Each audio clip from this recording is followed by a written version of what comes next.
오늘 우리가 함께 볼 하나님의 말씀은 역대하 34장 18절부터 21절까지 말씀, 34장 18절부터 21절까지 말씀을 제가 봉독합니다. 서기관 사반이 또 왕에게 아뢰어 이르되 제사장 힐기야가 내게 책을 주더이다 하고 사반이 왕 앞에서 그것을 읽으매 왕이 율법의 말씀을 듣자 곧 자기 옷을 찢더라. 왕이 힐기야와 사반의 아들 아히감과 미가의 아들 압돈과 서기관 사반과 왕의 시종 이사야에게 명령하여 이르되 너희는 가서 나와 및 이스라엘과 유다의 남은 자들을 위하여 이 발견한 책의 말씀에 대하여 여호와께 물으라. 우리 조상들이 여호와의 말씀을 지키지 아니하고 이 책에 기록된 모든 것을 준행하지 아니하였으므로 여호와께서 우리에게 쏟으신 진노가 크도다 하니라. 아멘.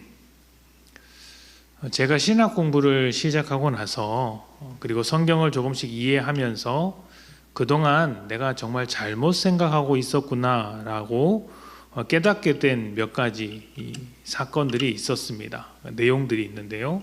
예를 들면 보통 예수님의 제자라고 하면 뜨거운 열정과 믿음을 가지고 있을 줄 알았는데 성경을 천천히 읽다 보니 전혀 그렇지 않았다는 것을 깨닫게 된 일이 있었습니다.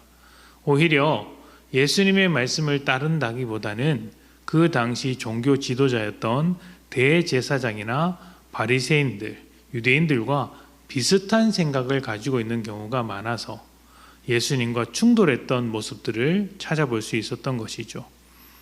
또 교회에서 우리가 초대교회를 본받자라는 이야기를 종종 하다 보니 당연히 초대교회 성도들의 믿음이 뜨겁고 대단할 것이라고 생각을 했습니다. 수많은 어려움과 고난 속에서도 믿음을 지킨 사람들이라고만 생각을 했는데 신약 성경을 천천히 읽다 보니 그렇지 않은 모습도 많이 보였습니다. 이런 생각, 그러니까 제가 예상했던 것과 달랐던 성경의 사람들을 보면서 실망하기도 했지만 사실은 놀라웠습니다. 믿음이라고 할 수 없는 삶을 살아왔던 그 사람들이 어떻게 교회를 세우게 되었고 복음을 전하게 되었을까요? 제자답지 않은 제자들이 어떻게 사도가 되어서 수많은 영혼들을 구원하는 복음의 사도가 되었을까요? 그것은 그들을 인도하셨던 하나님의 능력 때문이죠. 성경은 바로 이 점을 강조해 왔습니다. 사람이 아니라 하나님을 말하고자 하는 책인 것이죠. 이런 것을 처음 발견했을 때 저는 참 놀라웠습니다. 오늘 말씀도 이와 비슷하게 놀라운 장면이 나옵니다.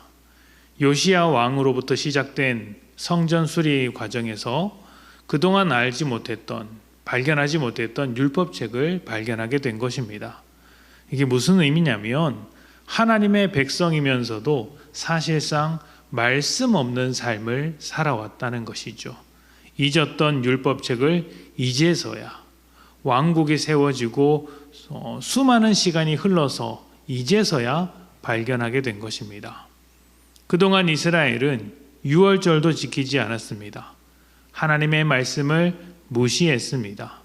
그들의 기억 속에 율법책이 있었는지조차 기억하지 못할 정도로 철저하게 무시했던 것이죠. 그러니 그 빈자리에 우상이 자리 잡는 것은 당연한 결과일 것입니다.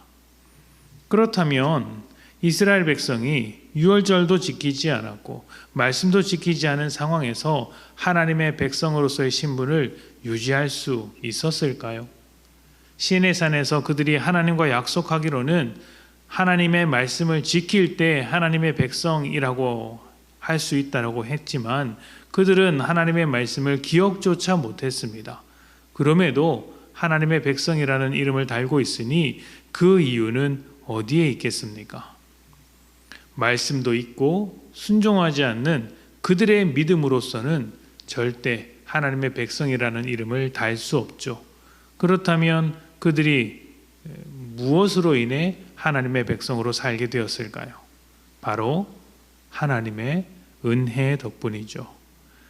신실하신 하나님은 자신이 하신 약속을 끝까지 지키시는 분이십니다. 사람들의 반대와 불순종에도 불구하고, 사람들의 방해에도 불구하고 그 약속을 지켜내시는 것입니다. 그래서 한 번 자기 백성으로 삼으신 이스라엘을 포기하지 않으셨습니다. 긍휼과 사랑으로, 때로는 진노하심으로, 때로는 은혜로 하나님의 백성이라는 삶을 살게 하신 것이죠. 그들의 삶에 함께 동행하시며 끝까지 하나님의 백성답게 되도록 씨름하신 것이 하나님이십니다. 오늘 우리도 하나님의 백성으로 살고 있습니다. 그런데 사실상 말씀이 없는 것처럼 살아갈 때가 참 많습니다. 바빠서, 너무 많은 일들이 있어서, 신경 쓸 일이 많아서 잠깐 깜빡깜빡 하다 보니 내게 말씀이 기억조차 나지 않는 그런 마음의 빈자리를 가지고 살아갈 때가 많죠. 그리고 그 빈자리에 어느새 세상의 다양한 우상들이 자리 잡고 그 우상들이 우리의 믿음을 흔들 때도 많습니다. 내가 어떻게 믿음으로써 이 일을 돌파할 수 있을까 기도하지 않고 세상의 도움을 받아서 어떤 세상의 해결책을 찾을 때도 많죠. 그래서 세상과 우리가 차이 없이 똑같은 인생을 살아가는 것 같아서 과연 내가 예수를 믿는 게 맞는지 스스로 의심할 때가 많이 있습니다. 그럼에도 하나님은 여전히 우리를 하나님의 자녀로 삼고 계십니다. 포기하지 않으시죠. 우리가 하나님의 백성, 하나님의 자녀로 살아갈 수 있는 것은 하나님께서 우리를 향한 사랑과 은혜를, 그리고 우리를 향해 하신 약속을 한 번도 거두신 적이 없기 때문입니다. 그렇다면 하나님의 신실하심 앞에서, 그 은혜 앞에서 우리는 어떻게 살아야 할까요? 요시야가 말씀을 읽었을 때 자기 옷을 찢으며 회개했던 것처럼 우리가 말씀을 통하여 우상으로 채워진 마음을 깨끗하게 청소해야 합니다. 그리고 빈자리로 남아있는 그 마음을 말씀으로 채워야 하는 것이죠. 그렇게 할 수 있다면 우리는 말씀이 만들어내는 하나님의 백성이라는 정체성의 회복을 경험하게 될 것입니다.